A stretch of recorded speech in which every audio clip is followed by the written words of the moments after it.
It's extremely heartbreaking to watch your child have seizure after seizure after seizure and not be able to do anything to help. It's the most helpless I've ever felt in my entire life. It's not something you can just fix. And it's awful.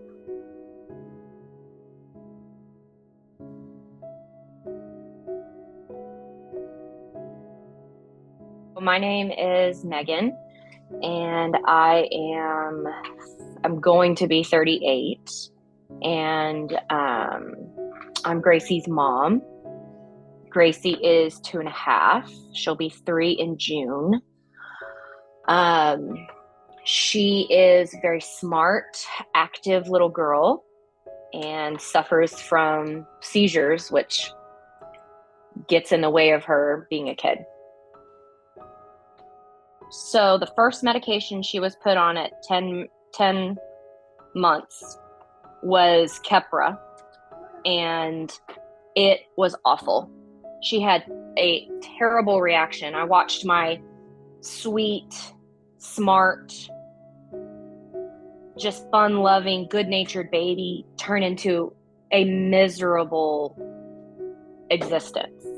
She would lay on the floor and just scream and cry and thrash her legs. And I read that Keppra you can have behavior issues. And it was heartbreaking. It was awful. But, we had to have her on something.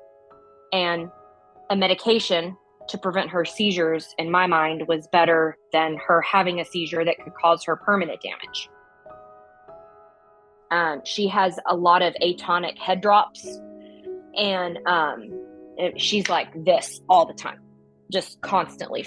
And she right now has a cut across the bridge of her nose and a black eye right here, because yesterday she had a head drop and fell on the edge of the table, and that caught her fall. She wears a helmet, but it doesn't have a face guard, and it's in the process of being ordered right now because she can't do much. This morning she was eating breakfast and she couldn't hold her spoon because she kept having these seizures, these atonic head seizures, and it causes her to jerk, and sometimes her food flies off her tray, or her spoon flies across the room, or she drops her cup, or whatever. So, all that to say, in January last month, when we went to see the neurologist for a routine appointment, Gracie had 2 black eyes, a cut under one eye, bruised cheeks, a bump right here on her head. I mean, she looked like she had lost a wrestling match. She was so bruised and banged up. And I told the neurologist, this isn't working. She can't do this. This is not okay. She can't be a kid. She can't play. She can't walk across the room without hurting herself. And we have carpet in our living room, and that's where she spends the majority of her time. And sometimes she just falls face first into the carpet. And if you fall hard enough, nothing is going to be soft. It's extremely heartbreaking to watch your child have seizure after seizure after seizure and not be able to do anything to help. It's the most helpless I've ever felt in my entire life. It's not something you can just fix. And it's awful. I mean, there's no other way to describe it. And that's what I was telling the neurologist back in January. This is not okay. She does not have a quality of life right now. Like, look at her face, how busted up she is. She can't even play. I mean, she can barely do anything. Drink, eat.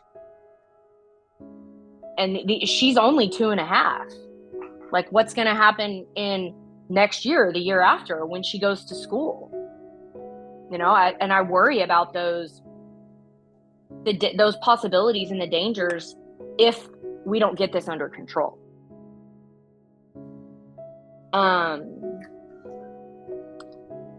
I feel like I haven't gotten a lot of support from our dietitian as I have wanted.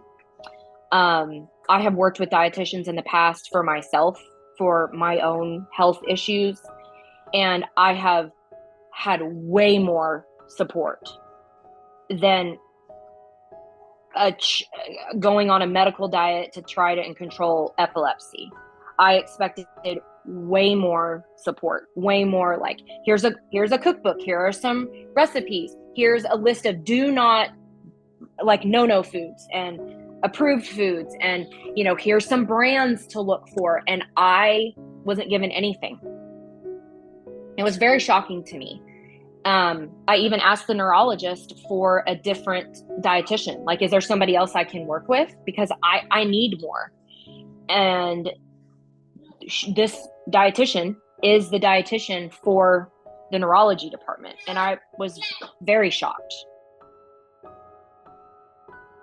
I'm Gracie's main caretaker during the day. Her daddy works, and I'm very blessed to be able to stay home and be the one that gets to take care of her. But that also means that we can't go do a whole lot because of her epilepsy. She's heat sensitive, and we live in Texas, and it gets very hot here. And so we're inside a lot of the time. So I've had to find a lot of indoor activities for her. And her little sister. She has, her little sister and her big sisters. So a lot of the times during the summer, we go to the library, or we go to our local science museum because it's indoors and it's air conditioned.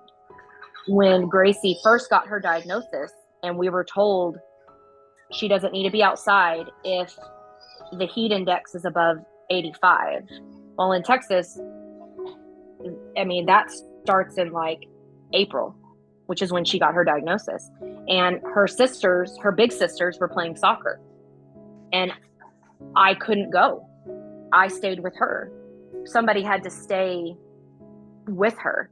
And I went to a couple, but I didn't get to go to as many as I wanted to support them. And that's kind of how it's been since her diagnosis, is somebody will have to, if it's an outdoor sport, like they're getting ready to start softball, well, it's going to get hot. So I'll go to as many games as I can. Sometimes Dad and I switch off. Sometimes my mom comes and stays with her, so my husband and I can go. But it does impact. It impacts everybody. It impacts her grandparents, her cousins, especially her sisters. Her big sisters want to go outside and play. And the heartbreaking part of it is sometimes they do go outside and play, and Gracie can see them from the window, and she cries because she wants to go outside and play. And it's awful. I love being outside. I don't necessarily love the heat, but I love being outside. And it's been very difficult for me to not be able to do the things that I wanted to do with my child as she was experiencing the world, because it's too hot and she might have a seizure. So it's been difficult. I feel guilty as a parent for not supporting my other kids and not them, my other children, not being able to do the things that they want to do because one of their siblings has epilepsy. So they, like last week, we got home from school and they wanted to play outside. Well, okay, you can play outside, but you have to play in the backyard because I have to stay inside with Gracie, so everybody feels the weight of it. Everybody in our extended family plans events with Gracie in mind. Both of my nieces have warm weather birthdays. Both of my older girls have warm weather birthday. Everybody basically has a warm weather birthday, and it's okay. Well, we're going to do this outside, but Gracie has a spot inside in the air conditioning. When we travel from Texas to Arkansas. Yes, it's okay. It's okay. And my main concern is, how far away are we from a hospital? If something happens, how far away are we? That's always in my mind. Like, if right now we live about 20 minutes from the hospital, and we feel very thankful and blessed that we are near one of the top hospitals that has research in Dravet. Like, people come from all over the country to have their child see our doctor, our neurologist, the team of doctors that my child works with. And so we feel very thankful. But if we wanted to move further away, what's that going to look like? It's, and with, like I said, with the economy, it's cheaper if you move further out of the city, but then you're further away from the hospital in case something happens. So those are the things that we think about with epilepsy and Dravet syndrome and things like that.